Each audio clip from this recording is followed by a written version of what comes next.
오늘 설교의 제목입니다. 우리는 지금 참으로 고단하고 미래가 불투명한 시대를 살아갑니다. 그야말로 불확실성의 시대를 살아가고 있습니다. 이 불확실성이라는 말은 우리의 삶에 확실히 이기는 것도 아니고 또 우리의 삶이 확실히 지는 것도 아닌 애매모호한 상태에 머물러 있다라는 그런 뜻입니다. 직장의 문제, 또 자녀 미래의 문제, 건강의 위기 앞에 서면 우리는 마치 거대한 성벽 아래 서 있는 것처럼 작아지죠. 기대를 했다가도 이내 실망하고 또 준비를 안 하다니 불안해서 견딜 수가 없습니다. 자녀를 바라보면 좀 이렇게 내가 기대하는데 또 막상 현실을 보면 그렇지 않아요.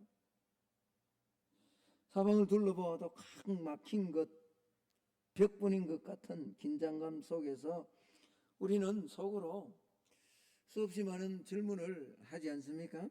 하나님, 도대체 언제까지 이 길을 걸어가야 됩니까? 때로는 분명 하나님께서 주신 사명이고 하나님께서 주신 가정이고 하나님께서 주신 직장이고 그래서 주의 일을 위해서 열심히 달려가는데 때로는 무의미하게 느껴질 때도 있지 않습니까? 언제까지 하나님 침묵해야 됩니까? 소리를 지르지 말라라고 했는데 언제까지 우리가 침묵해야 됩니까? 여러분, 오늘 본문에 우리가 똑같은 답답한 상황 속에서 팽팽한 긴장 가운데 거대한 성벽을 마주하고 있는 이스라엘 백성들을 만날 수 있습니다. 그들 앞에는 난공불락의 요새 여리고 성이 떡하니 서 있습니다. 모세가 죽고 난 다음에 여호수아를 필두로 해서 하나님이 주신 말씀을 따라 요단강을 건너서 이제 약속의 땅 가나안에 들어갔는데 거대한 난공불락과 같은 그런 여리고 성이 아주 위험을 갖춘 채 그들 앞에 우뚝 서 있는 거죠. 그런데 하나님께서 이 성을 무너뜨리기 위해 제시하신 방법은 인간의 이성으로는 도무지 이해가 안 되는 비상식적인 방법을 제시하는 거예요. 무기를 들고 싸우는 것이 아니라 하루에 한 바퀴씩 성을 돌라는 거예요. 그것도 6일 동안 하루에 한 바퀴씩. 그것도 뭐죠? 하나님께서 내가 외치라는 그때까지는 어떤 소리도 내지 말고 그냥 돌라는 거예요. 자, 오늘 여호수아 6장 10절로 한번 가봅시다. 제가 한번 읽습니다. 여호수아가 백성에게 명령하여 이르되 너희는 외치지 말며 너희 음성을 들리게 하지 말며 너희 입에서 아무 말도 뭐 하지 말라고요? 얼마나 답답했겠어요. 여러분, 6일 동안 그들은 묵묵히 돌아야만 되었습니다. 묵묵히. 한번 생각을 해보십시오. 여리고 성 안에 있는 이 대적들, 가나안 사람들이 바라볼 때 이 적들의 눈에는 이스라엘의 이 행동이 앞에 일곱 제사장들이 나팔을 들고 불고요, 언약궤가 나오고요, 그 뒤에 또 군대가 따라가는데 아무 소리 없이 그냥 하루에 한 바퀴 빙 돌고는 들어갑니다. 이튿날도 똑같이. 여러분, 이 적들의 눈에 얼마나 이상하고 미련해 보였을까요? 여러분, 이스라엘 백성들 스스로에게도 그렇지 않았겠어요? 첫째 날이 지나고 둘째 날이 지나면서 하나님 돌라고 하셨으니 일곱 제사장을 통해서 나팔을 불고 언약궤와 함께 무장한 군인들이 아무 소리 안 하고 아무 소리도 들리지도 않고 소리도 내지 않고 그렇게 하루를 돌고 한 이틀 정도 돌면 여리고 성 그 한쪽 귀퉁이가 조금은 막 삐끄덕하는 소리가 나든지 아니면 뭔가 사인이 보여지는데 셋째 날 또 돕니다. 넷째 날을 돕니다. 다섯째 날을 돌아갑니다. 여섯째 날도 묵묵히 하나님 말씀하신 대로 도는데도 여전히 여리고성은 변함없이 견고하게 그 자리에 우두커니, 아니 마치 조롱하는 듯 그대로 서 있습니다. 여러분, 그러나 하나님의 침묵의 이 여세를 지나 마침내 여쳐야 할 결정적인 날, 그 일곱째 날은 하나님은 그렇게 말합니다. 이 일곱째 날만큼 한 바퀴 도는 게 아니라 일곱 바퀴를 돌라. 그리고 그때 이 제사장들이 부는 나팔 소리가, 양각 나팔 소리가 크게 높이 울려 들리면 그때 너희들이 일제히 외치라라고 그렇게 말씀하고 있는 거죠. 여러분, 아무런 공격도 한번 해보지 못하고 묵묵히 답답하게 그렇게 도는 그 시간, 얼마나 이스라엘 백성들에게 자신들의 모습이 답답하고 무의미하게 느껴졌을까요? 저는 오늘 말씀을 준비하며 이런 걸 너무너무 많이 경험합니다.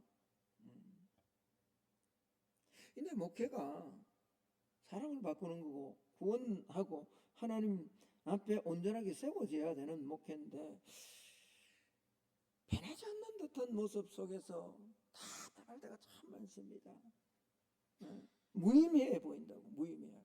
이 설교 준비하는 게 맞을까? 오늘 이 설교를 준비해서 이분들이 듣고서 어떤 모습으로 또 한 주간을 삶을 살아갈까? 도대체 지금 오늘 26년 22번째 주일 설교만 해도 22번째 주일을 설교를 하는데 이들 가운데 얼마나 많은 성도들이 그 말씀을 한 구절을 붙들고 고민하며 살아갈까? 그런 사람이 있을까? 스스로 무의미해 보일 때가 있다라는 거예요. 그러나 여러분, 제가 오늘 이 말씀을 준비하며 이 6일 동안, 아니 7일에 7번째까지 도는 그 침묵의 시간은 무의미한 시간이 아니고요, 마침내 하나님께서 외쳐야 될 결정적인 때를 하나님이 준비하고 계시는 때다라는 것을 제가 알게 되었어요. 의미 없는 때가 아니라는 거죠. 오늘 이 말씀을 통해 저와 여러분의 삶을 가로막고 있는 영적 여리고성을 무너뜨리고 또 한 주간 세상에서 승리하는 믿음의 비결을 한 3가지 나누기를 원합니다. 승리를 고백하는 신앙의 3단계인데 첫 번째는요, 하나님의 약속을 믿고 선포해야 된다라는 겁니다. 믿음의 선포가 있어야 된다. 옆 사람과 한번 인사합시다. 믿음의 선포를 해야 됩니다 라고 한번 인사합시다. 네. 드디어 7째 날이 되었습니다. 7째 날 새벽 동이 터자 이스라엘 백성들은 일찍 일어났습니다. 그리고 전과 같이 성을 돌았는데 이날만큼은 7번을 돌아라 라고 하나님 말씀하셨습니다. 여러분, 성경에서 7이라는 숫자는 완전한 수고 거룩한 숫자입니다. 즉 1회째 7바퀴를 돌았다라는 것은 마침내 하나님께서 일하실 시간이 무르익었다라는 결정적인 사인이 되는 거죠. 양각 나팔을 든 제사장도 7입니다. 7일을 돌았습니다. 그리고 7일째는 마지막 7째는 7바퀴를 돌았습니다. 하나님께서 일하실 그 시간이, 침묵의 시간이 이제 완성되었다라는 그런 말이죠. 자, 7번째 돌고 제사장들이 나팔을 불 때 여호수아가 이스라엘 백성들에게 이렇게 명령을 합니다. 명령합니다. 오늘 16절 이렇게 말합니다. 외치라, 여호와께서 너희에게 이 성을 주셨느니라. 뭐하라고요? 외치라. 자, 이제는 외칠 때가 되었다. 이제는 외쳐야 할 때가 되었다. 여러분, 앞에 나오는 거 우리 같이 한번 읽어봅니다. 시작. 외치라. 여호와께서 너희에게 이 성을 주셨느니라. 여세 동안 헛된 소리로 내지 말라 하셨던 하나님이 이제는 큰 소리로 외치라는 거예요. 큰 소리로 다 알아듣도록 외치라는 거예요. 어떤 사람은 그렇게 해요. 이야기를 해요. 이걸 뭐 과학적으로 증명을 하려고. 그들이 이스라엘 백성들이 막 부러지던 그 큰 외침이 공명이 돼가, 여러분 소리에는 파동이 있잖아요. 파동. 이 공명이 되어서 그 공명의 힘에 의해서 여리고 성벽이 무너졌다라고 이야기합니다. 저는 그렇게 보지 않습니다. 하나님은 그렇게 하시지 않아도요, 얼마든지 달도 멈추고 해도 멈추고 홍해를 가를 수 있는 분이 우리 하나님이신 줄로 믿습니다. 하나님이 일하셔서 그 성벽이 무너진 거죠. 어떻게 일하셔서 여리고 성벽이 무너졌는지는 알 수 없습니다. 그러나 오늘 하나님은 큰 소리로 외쳐라. 왜? 우리 성경은 왜라는 단어가 없습니다만 히브리 원어에는 왜나 하면 여호와께서 이 성을 너희에게 주실 것이다가 아니고 너희에게 뭐 했다고요? 주셨느니라. 오늘 이 말씀이 너무 중요합니다. 여호수아는 성이 무너진 다음에 외치라라고 하지 않았습니다. 성은 여전히 그대로 있어요. 돌 하나 끄떡하지 않는 상황입니다. 그런데 여호수아는 이 원문에 보면요, 현재 완료로 쓰여져 있어요. 과거형이에요. 이미 하나님께서 이 성을 너희에게 주셨다. 그러니 큰 소리로 외치라. 여러분, 큰 소리로 외칠 수 있는 근거는요, 성벽이 약해서가 아닙니다. 하나님께서 이미 그 성을 주셨다는 약속을 믿는 자만이 외칠 수 있는 거예요.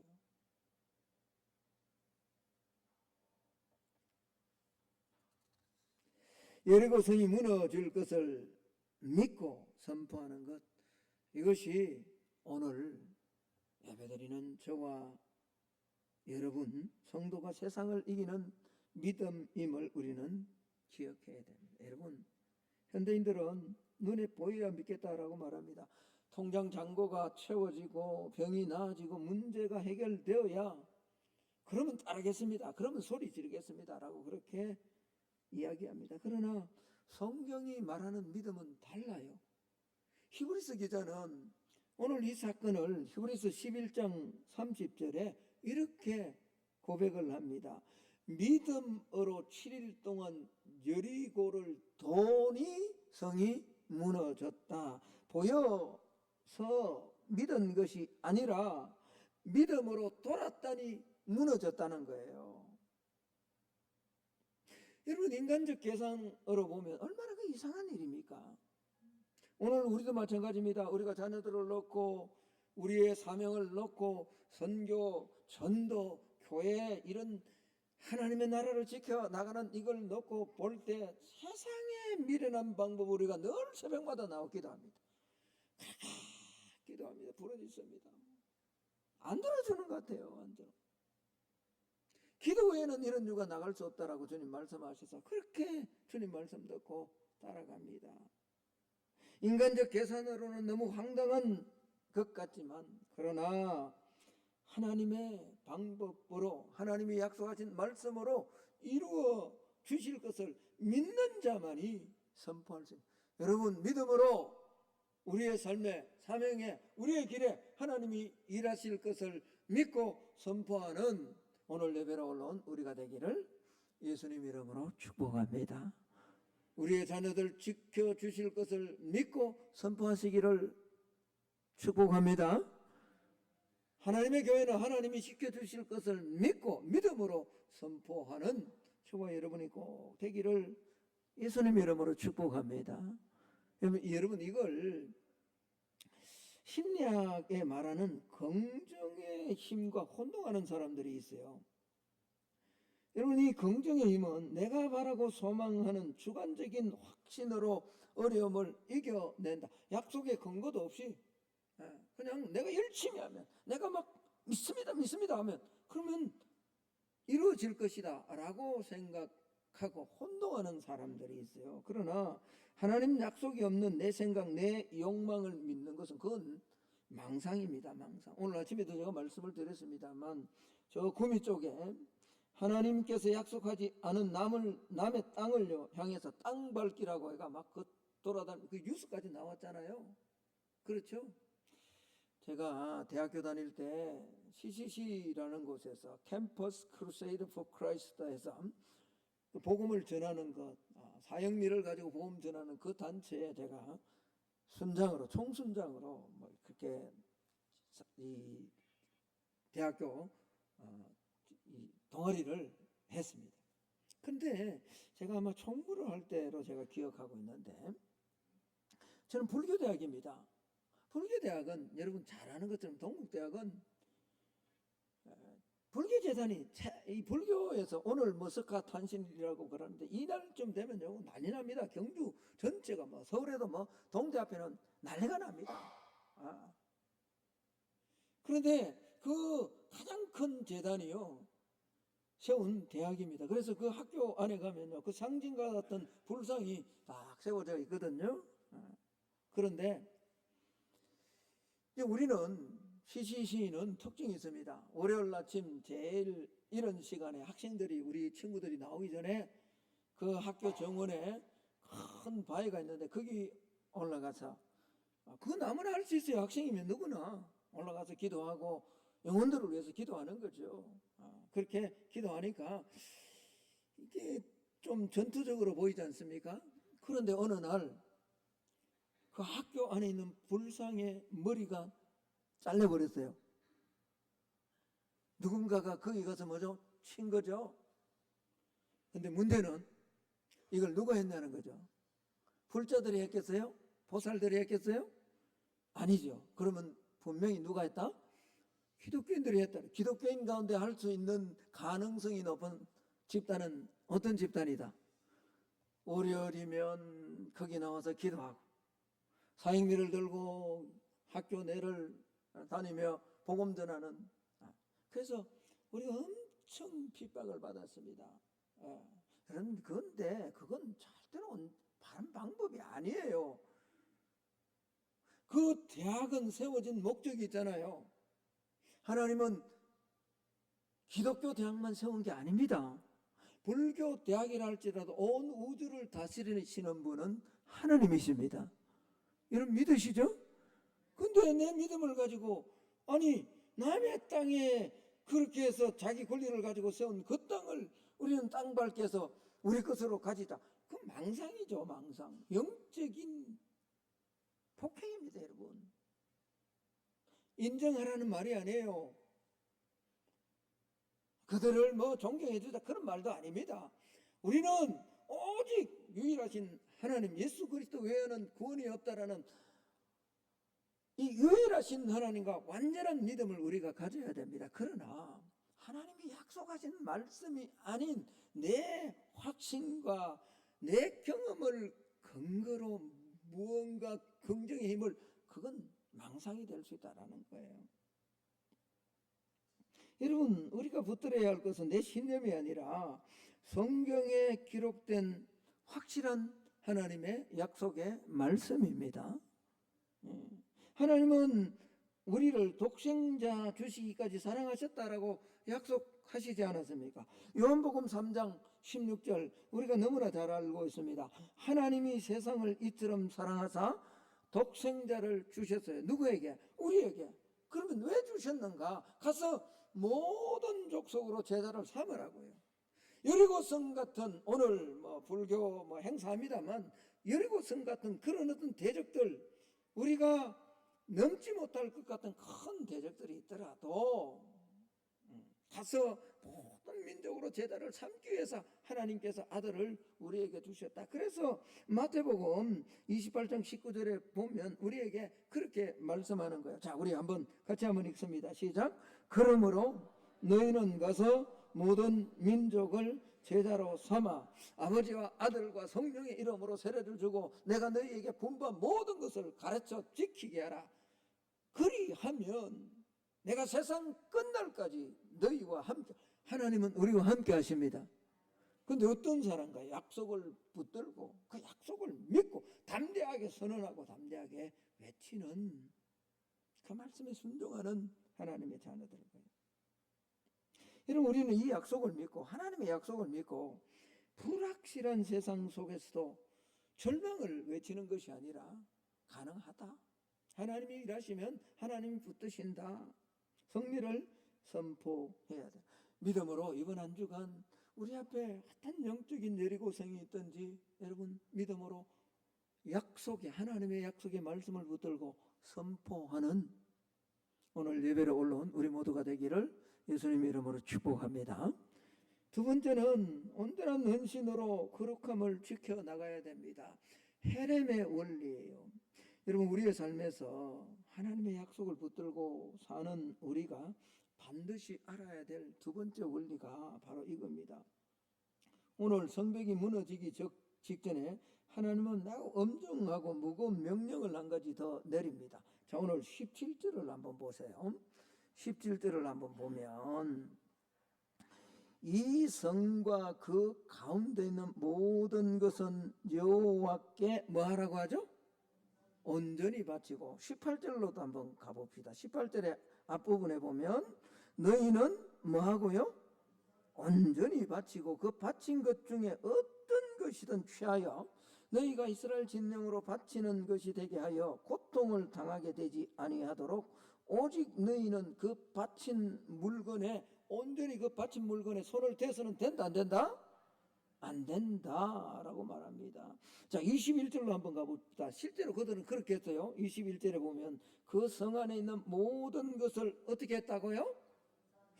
온전히 바쳤는데 여기에 문제는 그 뒤에 21절 뒤에 남녀노소입니다. 그죠? 뒤에 있는 소와 양과 낙이 이걸 칼날로 죽이는 건 뭐 우리가 이해가 되는데 누구까지 다 죽였다고요? 있는 거기 안에 있는 뭐까지? 생명까지. 사람의 남녀노소도 다 칼날로 죽여라. 살려두지 말고 다 죽이라 말하잖아. 여러분, 여기 온전히 바친다라는 말은 앞에 두 번째 제목으로 준 헤렘입니다. 헤렘. 이 헤렘이란 말은 격리한다, 금지한다라는 뜻입니다. 다시 말하면 하나님께 전적으로 드려졌기 때문에 사람이든 동물이든 물건이든 개인이 사사로운 이득을 취하기 위해서 거기에 손대면 안 된다. 이건 완전히 격리시켜야 된다라는 그런 말입니다.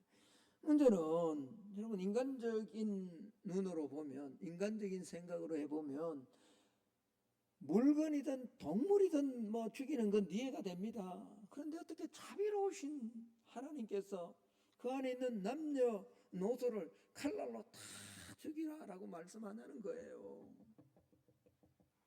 여기에는 두 가지 큰 영적인 이유가 있습니다.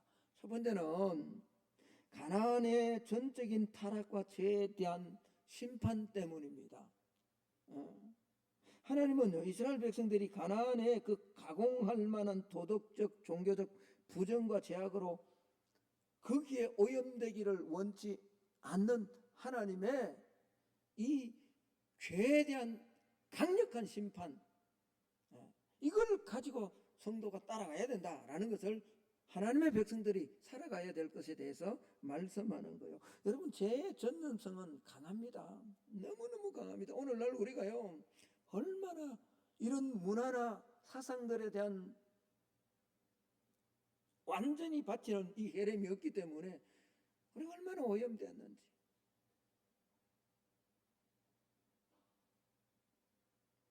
격려하지 않으면요, 이스라엘 전체가 무너질 수 있었기 때문에 우리는 잘 압니다. 이게 얼마 가지 않는다는 것. 이게 가나안을 정복해서 땅을 분배합니다만 이게 오래 가지 않아서 완전히 오늘 하나님 말씀하신 대로 완전히 죽이지 않았기 때문에요, 여기에 서서히 물들어서 다시 그들이 역전되는 그런 상황에 도달하고 말았다라는 거죠.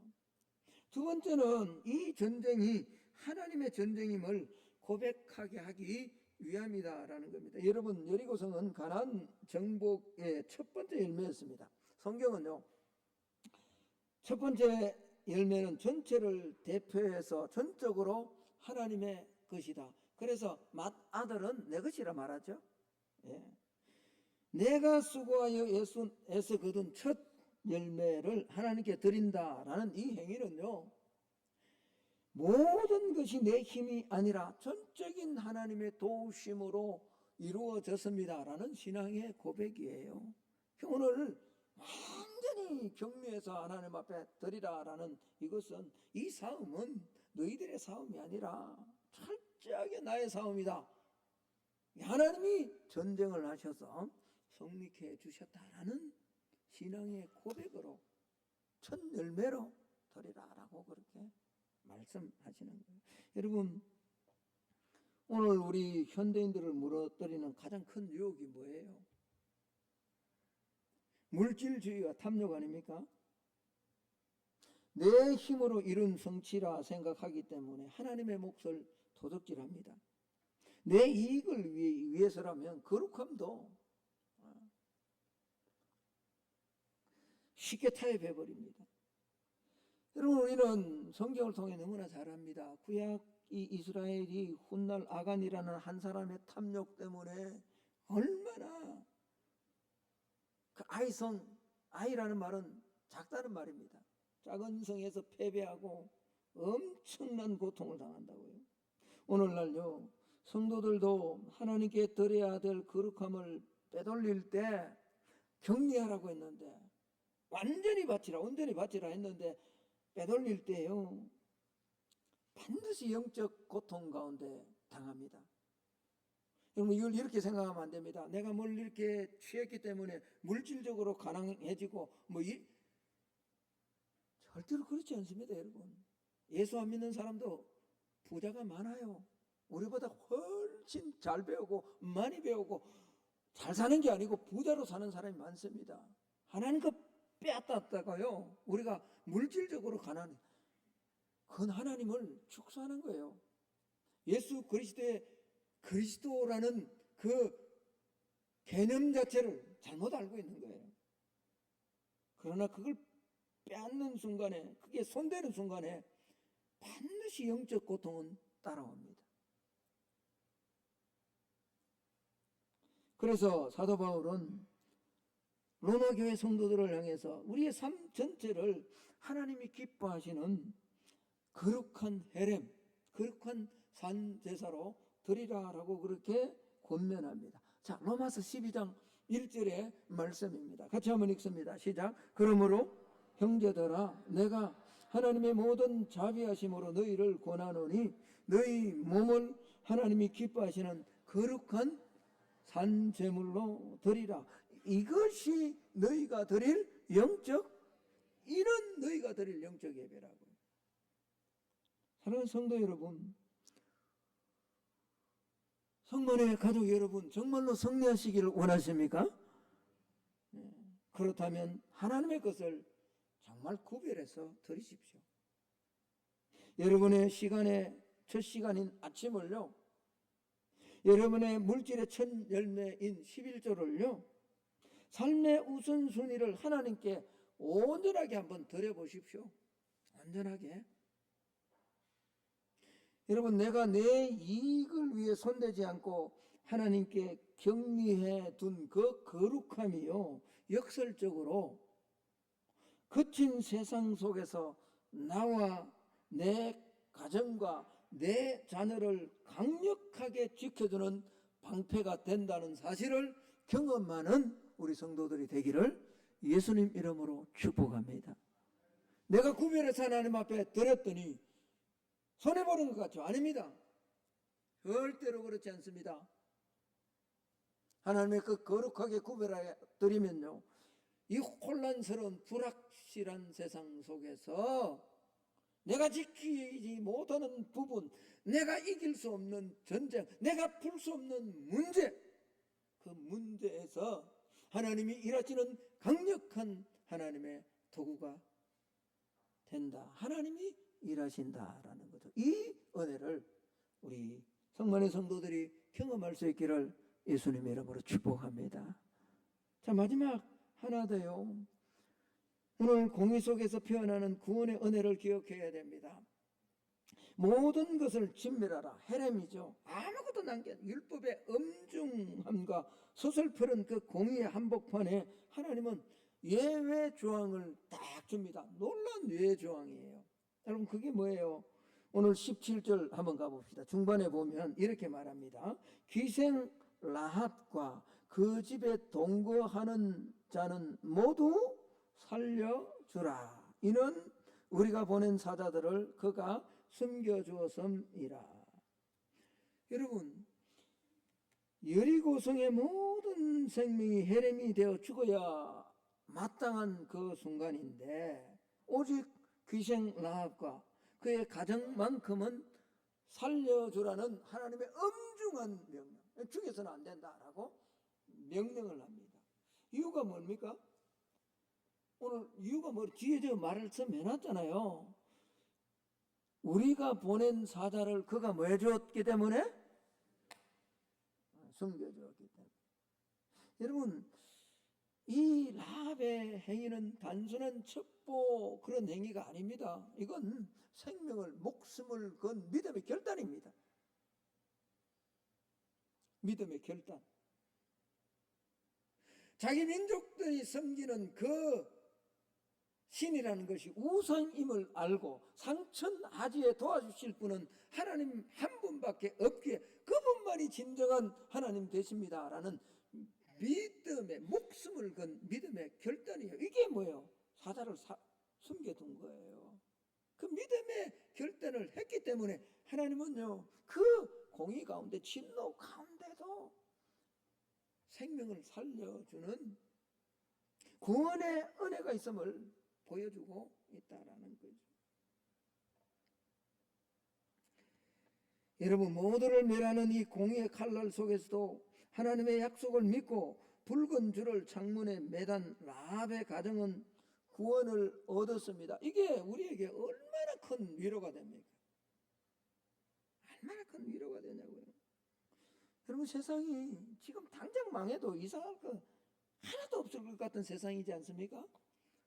오늘 우리가 사는 세상이 소돔과 고모라보다 몇십 배, 몇백 배 악해도 더 악했지 덜 악한 그런 세상은 아닙니다. 세상에 집을 나가면 온갖 모텔이 이런 세상이 어디, 인터넷을 통해 온갖 것이 돌아다니는 이런 세상이 어디 있냐고요. 그러나 여러분, 아무리 죄로 가득 차고 심판이 눈앞에 이런 세상일지라 할지라도 오직 믿음으로 반응하는 영혼, 믿음으로 사는 성도, 믿음으로 사는 가정은 그 엄중한 헤렘 가운데서도 하나님은 은혜를 베풀어 주실 줄로 믿습니다. 오늘 이 놀라운 은혜를 우리에게 보여주는 거예요. 우리에게. 여러분, 가나안의 전적인 멸절의 명령은요, 인간에게 율법이 아닌 은혜가 왜 절대로 필요한가를 그대로 보여주는 거예요. 우리 역시 본질상 진노의 자녀 아니었습니까? 세상의 죄악에 물들 여리고 성의 주민들처럼 멸망할 수밖에 없는 존재들이었습니다. 그러나 귀신 라합이 붉은 줄을 내걸고 생명을 걸고 결단했던 것처럼 우리도 하나님의 은혜로 믿음을, 구원을 받고 믿음의 삶을 살아가기에 하나님은 그 진노 가운데도 심판 가운데도 반드시 믿음으로 결단하며 살아가는 사람에게는 하나님은 그 가정과 그 영혼을 지키시고 살리시는 은혜를 주심을 우리에게 말씀해 주고 있는 거죠. 여러분, 이 은혜를 이 혼탁한 불확실한 세상 속에서 이번 한 주간 날마다 경험하며 살아내는 저와 여러분이 꼭 되기를 예수님 이름으로 축복합니다. 우리가 구원 얻은 건 내 힘 아닙니다.